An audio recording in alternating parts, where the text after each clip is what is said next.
for madness, not a phrase known to me. I think of the title of a rather silly film, which cannabis users giggle over quite a lot because they think it is the case against cannabis. It isn't. There's a serious case against cannabis. I'll make it to you if you're willing to listen to it. It doesn't sound like it to me. And as for the mental hospitals, I promise you that there will be people in mental hospitals in time to come because of the cannabis they smoked when you were over on the West Coast. They may not be there yet, but they will be there. Perfect. That was news to get there. Oh, look, I mean, let's just go. This is not back and forth. This is a serious subject. I didn't actually mention the word psychosis. It's not a word I'm particularly fond of using. I think it's too vague. It was the Royal College of Psychiatrists, from whom I was quoting, who used the word psychosis. I think you have to take them as having some serious interest in the matter, don't you? This isn't a back and forth. If you've got a question, ask it. He'll answer it. If you're not happy, fine. You may get a second chance. Okay. I'm here all night for anybody who wants to argue about it. It's a guy of mine. I love arguing about it. Well, there you go. Not. No, sir. You can in a minute, if that's all right. We'll be doing this later on. As he said, he'll be here all night. Right. Are there any questions in abstention for both parties to answer? Sir, at the back.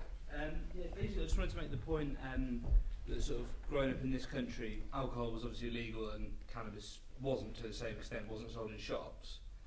And so therefore I kind of had an objection to going and buying it from a drug dealer, whereas even though I couldn't buy alcohol, I didn't see any kind of problem with trying to get somebody to buy it for me. So if it's available and people can grow it in their homes, how can you enforce that somebody growing it in their home will ask somebody for ID? And because there's already a culture of dealers and sort of petty criminals involved with it, whereas there isn't to the same extent with illegally brewing alcohol, how are you going to crack down on that? Because that's already there and it has been for decades. I think that's a very good point. I think my perspective on it is, I believe that when a regulated system comes about, that initially a lot of people will continue to grow their own. But I think that it will work out in exactly the same way as any other regulated market. When you can go down the road and you can buy something of extreme high quality, you can be given a choice. On the packet there'll be labelling that will tell you what it contains, etc. Most people are going to do that. You're still going to have some people who want to grow their own, who are, just as there are people who make their own wine or whatever. And I recognise your points as well. Our proposal would be that, if anything, penalties for supply to children should be increased from what they are now. We do need, and I mean, again, as I said, that just as as the regulated system for alcohol doesn't work perfectly, the regulated system for cannabis won't work perfectly, but it will be hundreds of times more effective and safer than it is now. Mr. Hitchens. Yes, I was recently in Boston, in Lincolnshire, where there is a very large community of immigrants from Eastern Europe. And what there also is, despite the fact that alcohol is legal, is a very large illegal alcohol operation. Also in this country, the Treasury will tell you anytime you ask them, and Her Majesty's Revenue and Customs, that there are very large numbers of smuggled cigarettes in this country, although they are legal. And the idea that making something legal and regulated stops criminals entering the market is, I'm afraid, proven to be false in practice. The other point that somebody made earlier on about Mary Brett's pupils at her grammar school, how they've been smoking dope when they were between 11 and 18. In fact, 12 is quite a normal age for people to start smoking dope in this country now.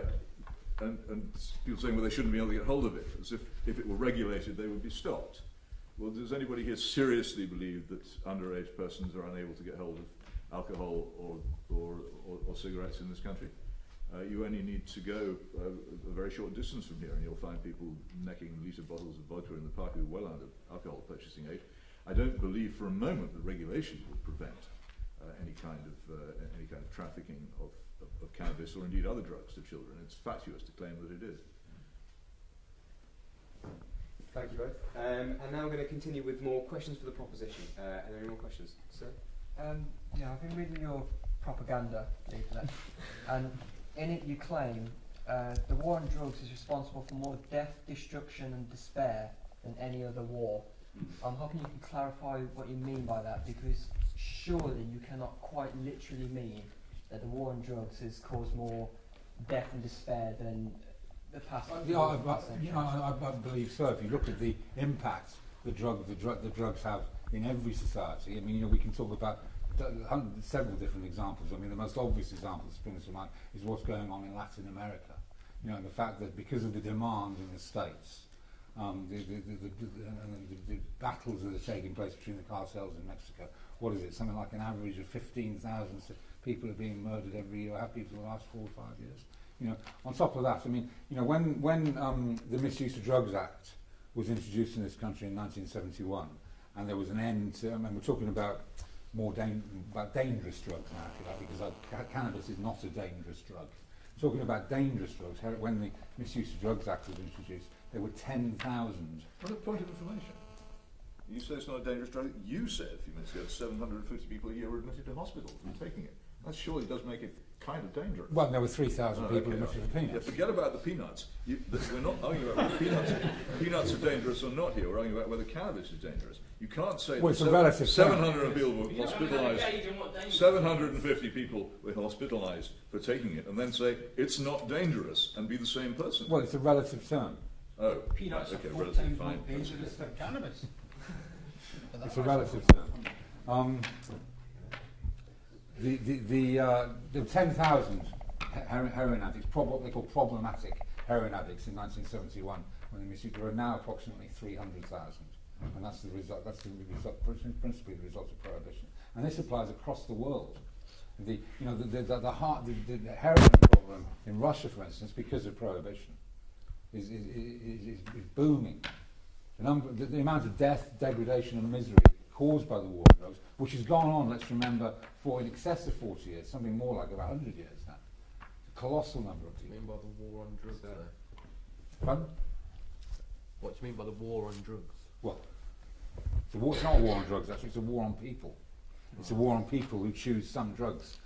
And this is what, when Peter talks about morality, right, this is what is deeply immoral about prohibition. Because what prohibition says is we decide arbitrarily that you, because of your choice of drug, which we can't even prove is more dangerous than our choice, we decide that because of your choice of drug, we're going to put you in jail. We're going to demonise you. Could I respond to the question as well, John, because it's important here? Yes, if you like. Yes, there are two sides of the alleged war on drugs. One is the actually definitely extant efforts to interdict supply of drugs, particularly concentrated on Latin American countries. That I don't dispute exists, and I believe it to be a completely futile waste of time.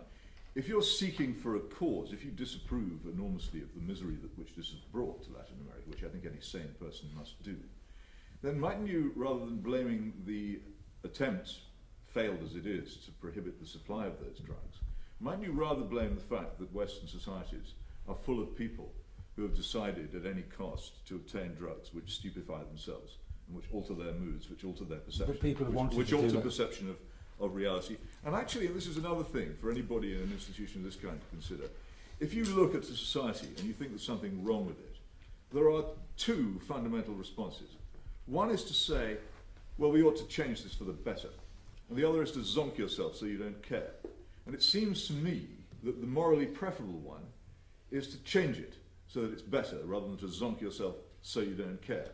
And the whole takeover of Western culture by the desire to take drugs, legal or illegal, on a large scale since the 1960s, has actually diverted huge numbers of people from being discontented, and rightly discontented, about the circumstances in which they live, in which other people live, and sent them onto the pursuit of semi-consciousness and worthless pleasure.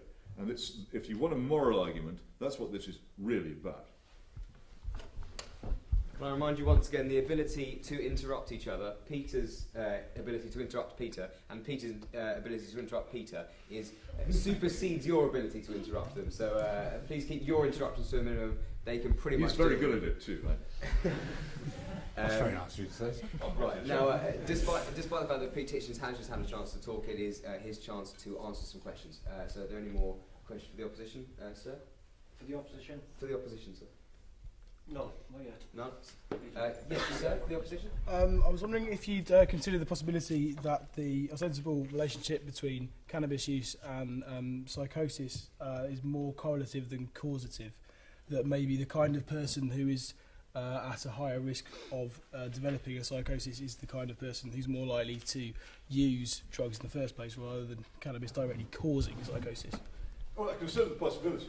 But I think that if you asked Robin Murray about it, he would say that he doesn't believe that to be the case. And I don't, alas, have the work with me to back that up. But I'm sure we can find it in correspondence if you want to. There was a study of Australian school children over 7 years, which found that while children who use cannabis regularly have a significantly higher risk of depression, the opposite was not the case. Children who already suffer from depression were not more likely than anyone else to use cannabis. Adolescents who use cannabis daily were 5 times more likely to develop depression and anxiety in later life. So I think the other thing about cannabis, and this comes from individual experience, which you will say is anecdotal, is that I have personally seen the son of a friend of mine descend into the most terrible state of mental illness following his heavy use of cannabis at the ages of around 11, 12, 13, 14. Correlation is not causation, but given the very grave difficulty particularly because of the infancy of neurology and the inability of doctors or scientists to examine the human brain without damaging its possessor, and given the extreme vagueness of definitions of mental illness, it's very difficult to go beyond correlation into causation without killing the people you're examining. And nor would it seem to me, if you held my position, to be very moral to have an experiment on human beings in which you invited them to take a drug which you thought might send them mad. So there is a difficulty there. On the other hand, the basis of all epidemiology, for instance, the discovery of the cause of cholera, the discovery of the cause of lung cancer, was of course based upon correlation. So correlation, while not being causation, can often be a very useful clue to it, and at the moment it's the best one we've got. And if I were in the position of starting out on life and wondering whether or not to take this stuff, seeing the correlation which there is, I would be very cautious about it indeed, and I would frankly welcome some cultural help in resisting the fashion which makes it normal for people to take it. It just could be that one member of your circle of friends could end up like my friend's son, now almost inarticulate, having been one of the cleverest people of his generation, and permanently on very powerful antipsychotic drugs to keep him even remotely on a sort of straight and narrow, and quite often in locked wards. This could happen to somebody you know, because they thought cannabis was a soft and harmless drug because they believed Mr. Reynolds. I think that's so irresponsible and so dangerous. I don't think it's a harmless drug. To publicise something on that basis when it has such enormous potential dangers. I don't think it's a harmless drug, and I think the whole point of a regulated system is it would provide a safer environment for everybody. It would mean that if somebody was experiencing problems as a result of cannabis use, they'd be able to go and talk to somebody about it, instead of being anxious about the fact that they were going to get in trouble about it. Both excellent points. Before we go back to Peter, I'd like to take a question in the abstention, one that both candidates can answer equally. Do you have one? Sir? Peter Reynolds went on about how we would regulate and distribute cannabis. We've already got a company already distributing over 30,000 plants a year to European companies, GW Pharmacies. There's one company that's doing it already. Can you explain, why they can do it and we can't do 1 plant or 2 plants or 3 plants? Both of you. Well, I can't give you any rational explanation for it. As you know, there isn't any rational explanation for it, except that GW Pharmaceuticals has been granted a unique license by the Home Office, a completely unique license. And whenever we are in the process of organising a number of people who need cannabis as medicine to apply to the Home Office for licences to grow their own cannabis or to import cannabis from Bedrocan. And the Home Office is habitually refusing them. And we will take the Home Office to judicial review over it. Because if a doctor, I'd be interested to hear Peter's view on this, if a doctor says that cannabis will be beneficial to somebody for any sort of ailment, whether it's a minor matter or whether it's a life-threatening matter, if a doctor says that, why should that not be available? Oh, well, it's partly a matter of...